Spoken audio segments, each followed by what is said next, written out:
जय माता दी, हर हर महादेव। आप सभी का हमारे चैनल भक्ति सार में हार्दिक स्वागत है।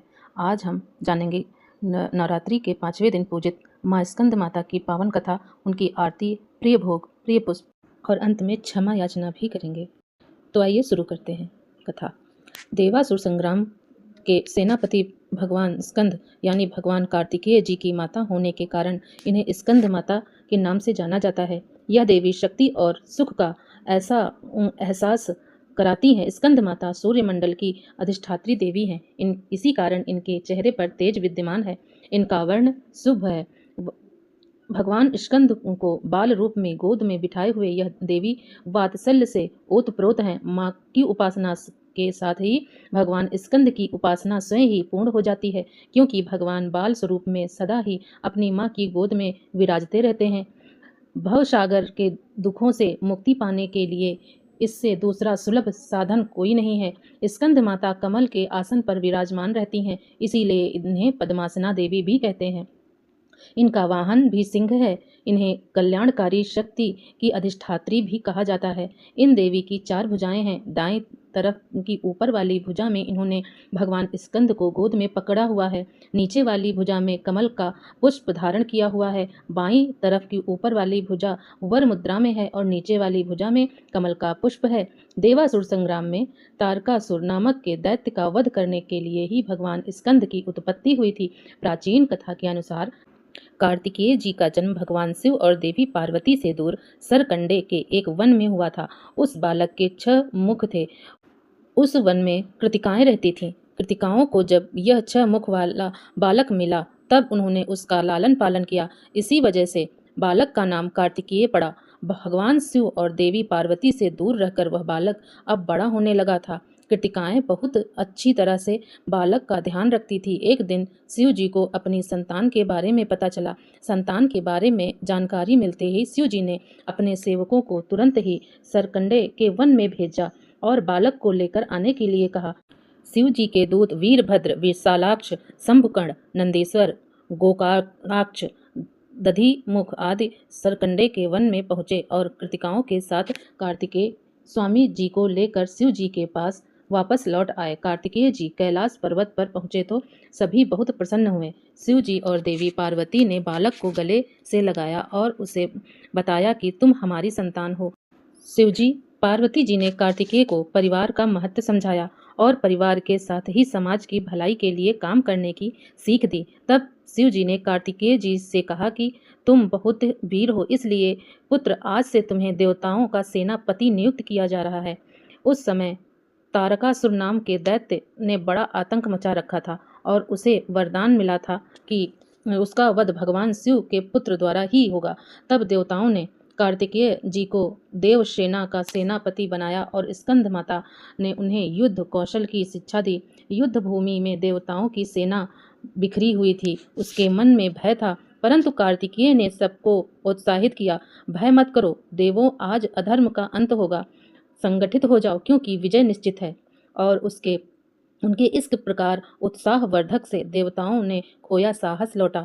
जब युद्ध आरंभ हुआ तो राक्षस सेना चारों ओर से गरजी। तारकासुर स्वयं पर्वत समान विशाल होकर रणभूमि में आया। कार्तिकेय ने अपने दिव्य भाले से उस पर आघात कर दिया। भीषण संग्राम हुआ। आकाश कांप उठा और आखिरकार कार्तिकेय जी ने अपनी शक्ति अस्त्र से तारकासुर का वध कर दिया। देवताओं ने प्रसन्न होकर उन्हें शक्तिधर और देव सेनापति की उपाधि दी। स्कंद माता का स्वरूप अत्यंत शांत और सौम्य है। उनकी गोद में विराजते बालक कार्तिकेय स्वयं विजय और शौर्य के प्रतीक हैं। उनकी उपासना से भक्त को संतान सुख मिलता है।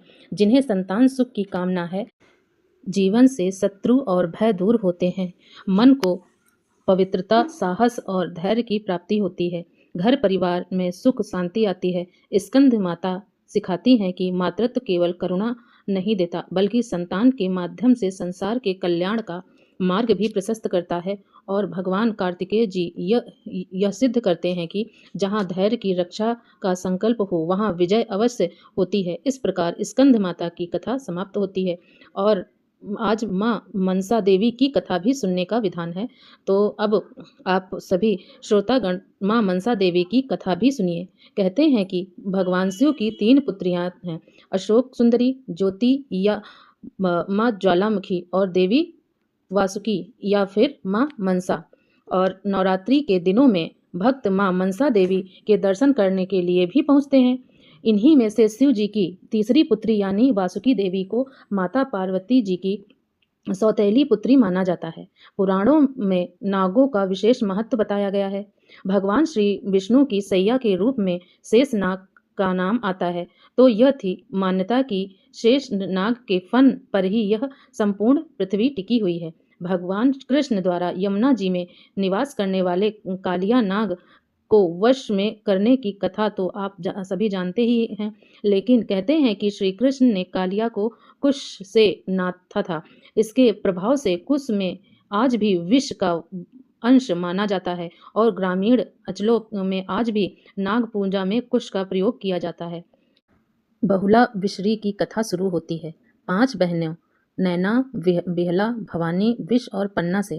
कहते हैं कि एक बार भगवान शिव श्रद्धा के तालाब में स्नान कर रहे थे। उसी दौरान उनकी जटा से 5 बाल टूट गए और उन्हीं जटाओं के 5 टूटे हुए बाल से जन्म हुआ 5 बहनों का। यह 5 बहनें मृत्यु लोक में अपनी पूजा कराने की इच्छा रखती थी। तब उन्होंने भगवान शिव से कहा कि हम चाहती हैं कि हमारे लिए भी लोग पूजा करें, लेकिन भगवान शिव ने मना कर दिया और कहा कि पूजा पाने के लिए देवताओं की तरह कार्य करने होते हैं, जन कल्याण करना होता है। तब उन 5 में से एक ने तो भगवान शिव की बात मान ली। अब दूसरी सोचने लगी कि पता नहीं वह लोगों का भला कर भी पाएंगी या नहीं। एक ना इधर की रही ना उधर की, यानी कि वो कोई फैसला नहीं कर पाई। फिर एक ने सोचा जो और बहनें कर लेंगी तो वो मैं भी करूंगी। लेकिन एक ने तो ठान लिया कि चाहे कुछ भी हो जाए वह तो पूजा लेकर ही रहेंगी। तब भगवान शिव ने उसे अपने भक्त चांद अर्थात चांदी सौदागर के बारे में बताया। उन्होंने कहा कि चांद सौदागर अगर तुम्हारी पूजा मान लेगा तो सब तुम्हें पूजा देने लगेंगे। जाओ प्रयास करके देख लो। यह सुनकर विषैरी चांद सौदागर के द्वारे चली। चारों बहनें भी उसके पीछे पीछे चलने लगी। विश्री ने चांद सौदागर से पूजा की मांग की, लेकिन चांद सौदागर ने उन्हें ठुकरा दिया। उस अपमान से क्रोधित होकर विषहरी ने बदला लेने के निश्चय किया। वह जब जो चाहे भेष बदल सकती थी, तब उसने एक ब्राह्मण का वेश धारण किया और चांद सौदागर के पास जाने लगी। चांद सौदागर ने देखा कि ब्राह्मण तो निसंतान है और उसे सम्मान तो देता है, लेकिन मन से नहीं मानता है। कुछ दिनों तक विषैरी बना ब्राह्मण चांद सौदागर के पास जाता रहा, उससे वार्तालाप करता रहा। अब चांद सौदागर उसे सम्मान तो देता था, लेकिन वह एक ब्राह्मण है, लेकिन मन से नहीं मानता था। और फिर वो यह भी नहीं जानता था कि यह ब्राह्मण विषारी ही है। और जब विषैरी ब्राह्मण चांद सौदागर के पास से चला जाता तो जिस जगह पर वह ब्राह्मण बैठा करता उस जगह पर बैठने की जगह की मिट्टी को हटवा कर वह सौदागर गोबर से लिपवाता था। यह अपमान विषैरी को और ज्यादा भड़काने वाला था। अब तो उसने चांद सौदागर को निसंतान बनाने का निश्चय कर लिया था। चांद सौदागर के 6 पुत्र थे। एक एक करके विषैरी ने उसके विवाह की सुहाग रात में सर्प भेजकर उन्हें डसवा दिया, जिससे उनकी उसी क्षण मृत्यु हो गई। चांद सौदागर की 6 बहुएं उसी तरह विधवा हो गईं और उसका घर शोक में डूब गया। वे विषहरी जो अब भी ब्राह्मण के भेष में मन ही मन इस दुखद स्थिति पर भी प्रसन्न थी। कुछ समय बाद चांद सौदागर को एक और पुत्र की प्राप्ति हुई, जिसका नाम रखा गया बाला लखनंदर।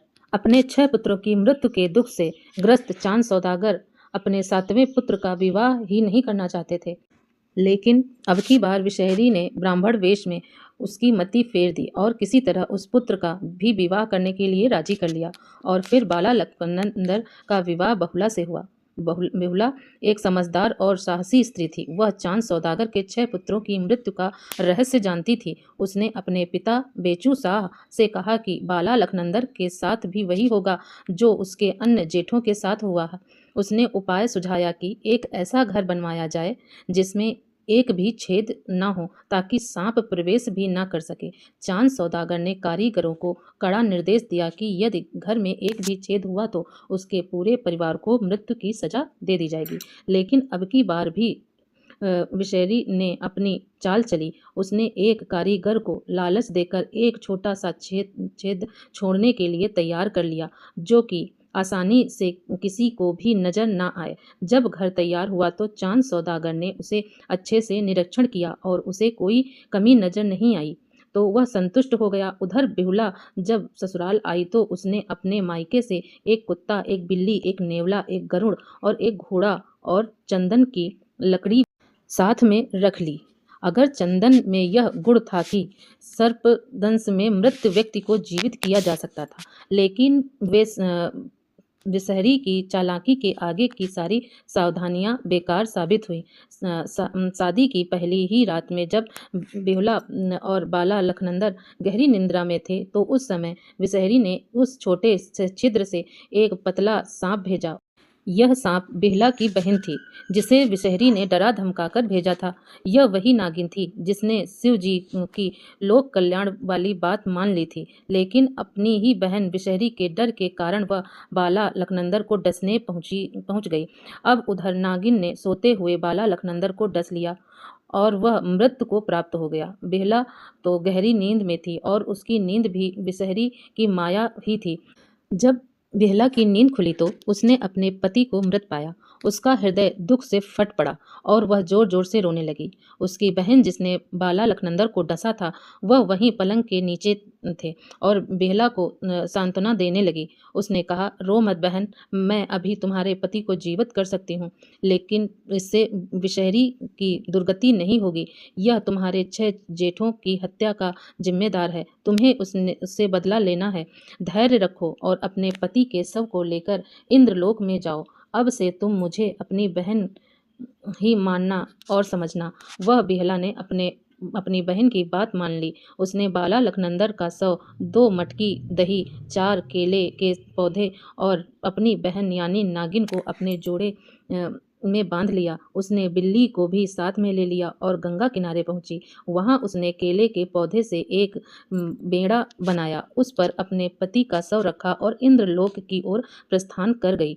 वह बीच बीच में शव पर दही का लेप लगाती रही ताकि वह खराब न हो। बीच बीच में बिल्ली से दही चटवा कर शव को साफ करती और फिर नया लेप लगाती। यह यात्रा लगभग 12 वर्षों तक चली। रास्ते में कई लोगों ने उसे प्रलोभन भी दिया, लेकिन बेहुला ने अपने पतिव्रत धर्म को कभी नहीं छोड़ा। बेहुला की एक दूर की मौसी थी रेघवा। बहते बहते बेहुला वहां पहुंची और अपनी मौसी से सारा हाल सुना दिया। तब रेघवा ने उसे सलाह दी कि वह इंद्रलोक जाए, लेकिन रास्ते में नेतिया धोबन से सावधान रहे जो एक राक्षसी है। बेहुला ने नेतिया को अपनी मौसी बनाकर उसका विश्वास जीत लिया और फिर नेतिया से इंद्रलोक ले गई, जहां बेहुला ने देवराज इंद्र के सामने अपनी आप बीती सुनाई। तब देवराज इंद्र ने कहा कि ठीक है, जो तुम कह रही हो सबको साबित करो तो तुम्हारे पति और 6 जेठ जीवित कर दिए जाएंगे। यह सुनकर बेहुला ने अपना जुड़ा खोला और उसी नागिन को सामने कर दिया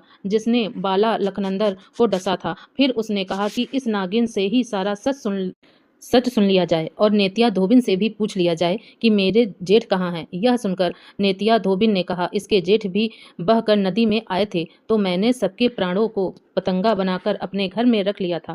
यह सब सुनकर इंद्रदेव क्रोधित हुए और उन्होंने विषहरी को बुलाने के लिए दूत भेजे। दूत विषहरी को पकड़ कर ले आए। फिर नागिन ने विषहरी के सामने सारा रहस्य खोल दिया। इससे विषहरी को काटो तो खून न निकले, लेकिन अब वह कर भी क्या सकती थी।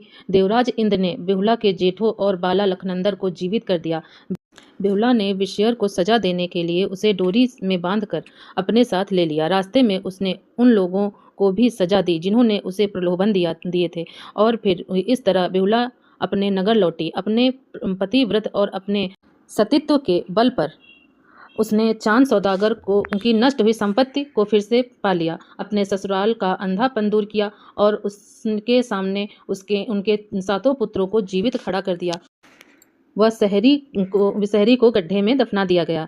बेहुला और बाला लखनंदर ने कुछ वर्षों तक राज किया और फिर इंद्रलोक को प्रस्थान कर गए। यह कथा सतीत्व, समर्पण और साहस की अनुपम गाथा है। जिस नागिन ने बेहुला की मदद की थी, बेहुलाओं ने उसे बहुत सम्मान दिया और वह नागों की रक्षिका देवी बन गई। उस दिन उसे समझ आया कि जन कल्याण करने, त्याग की भावना रखने से कोई भी देवता या देवी कैसे बन सकता है। भगवान शिव की पुत्री पन्ना नागिन को ही लोक कथाओं में मनसा कहा जाता है। उन्हें कमल पर बैठे हुए हंस की सवारी के साथ दिखाया जाता है। उनके दोनों हाथों में एक एक सांप हैं और उनमें से एक वही नागिन विषहरी है जिसने बेहुला को कष्ट दिए थे। पन्ना के हाथ में उसे कसा हुआ दिखाने का तात्पर्य है कि पन्ना ने उसे नियंत्रित किया। दूसरे हाथ में जो एक और नागिन है, वह वो है जो विषहरी के पीछे पीछे चली थी। सिर पर छत्र बनकर भी एक नागिन है। वह वो है बहन है जिसने सोचा कि जो बड़ी बहनें करेंगी वैसा ही करेगी। एक नागिन पैरों के नीचे है जो न इधर की रही थी न उधर की। इस तरह यह 5 बहनें ही एक साथ देवी मनसा का पूर्ण रूप मानी जाती हैं। हालांकि एक मान्यता यह भी है कि सती बेहुला की देवी हैं और यह पांचों नागिन को अपने नियंत्रण में रखती हैं, क्योंकि भगवान शिव की पांचों पुत्रियों में एक नाम बेहुला विषहरी का भी आता है, इसलिए इन्हें ही मनसा मान लिया जाता है। अपनी विष हरने की शक्ति के कारण ही वह विषहरी देवी बन जाती हैं और मनसा के नाम से पूजनीय हो गईं। आज भी मनसा देवी की पूजा बाएं हाथ से करने की मान्यता अधिक है। प्रेम से बोलिए मनसा देवी की जय। अब सुनते हैं माँ स्कंद माता की आरती। ओम जय स्कंद माता मैया, जय स्कंद माता, परम सुखदाई मैया तुमसे सुख आता। ओम जय स्कंद माता, शक्ति स्वरूपा माता, मोक्ष भक्त पावे, द्वार तहारे आवे, खाली नहीं जावे। ओम जय स्कंद माता, चार भुजाधारी माँ, हस्त कमल सोहे, स्कंद संग में विराजे, छवि अति मन मोहे। ओम जय स्कंद माता, 5 नवरात्रि में ध्यान जो भक्त धरे, मन वांछित फल पावे, कष्ट माँ दूर करे। ओम जय स्कंद माता, रूप निराला है, माँ का जन गुणगान करे, कर दो कृपा है मैया तुम्हारे द्वार पड़े।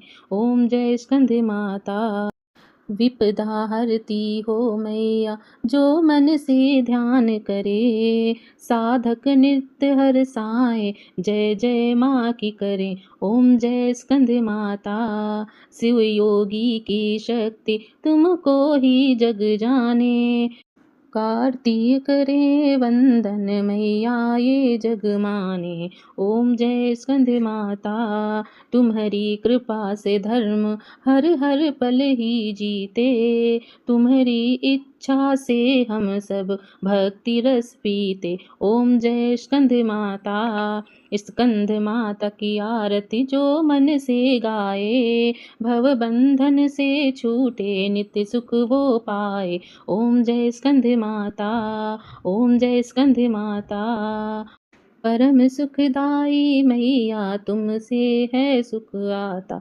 ओम जय स्कंद माता, प्रेम से बोलो शेरों वाली मैया की जय। जय स्कंद माता की जय। प्रिय भक्तजनों, आज हम सभी मिलकर माता रानी से क्षमा याचना करते हैं कि ताकि हमारे द्वारा हुई किसी भी गलती के लिए माता रानी हमें क्षमा कर सके। हे परमेश्वरी, मेरे द्वारा रात दिन सहस्त्रों अपराध होते रहते हैं, अतः आप मुझे अपने सेवक समझकर कृपा पूर्वक मेरे उन अपराधों को क्षमा करो। ना तो मैं आवाहन जानती हूँ, ना विसर्जन जानती हूँ और ना पूजा करना जानती हूँ। हे परमेश्वरी, मुझे क्षमा करो। हे सुरेश्वरी, मैंने जो मंत्रहीन, क्रियाहीन, भक्तिहीन पूजन किया है वह सब आपकी कृपा दया से पूर्ण हो। सैकड़ों अपराध करने भी भक्त आपकी शरण में आकर केवल जगदम्ब कहकर ही मोक्ष को प्राप्त करते हैं, जिसे ब्रह्मादि देव गण भी पाने में असमर्थ होते हैं। हे जगदम्बिके, मैं अपराधी हूँ, किंतु मैं आपकी शरण में आई हूँ, अतः इस समय मैं दया की पात्र हूँ। आप चाहे जैसा चाहे वैसा करो। अज्ञानवश या बुद्धि भ्रांत होने के कारण भूल से मैंने जो कुछ भी कम या अधिक कर दिया हो, हे देवी, हे परमेश्वरी, सब अपराध क्षमा करो। मैं और प्रसन्न हो हे जगन माता, हे कामेश्वरी, सच्चिदानंद स्वरूपिणी परमेश्वरी, आप प्रेम पूर्वक मेरी यह पूजा स्वीकार करो और मुझ पर प्रसन्न हो।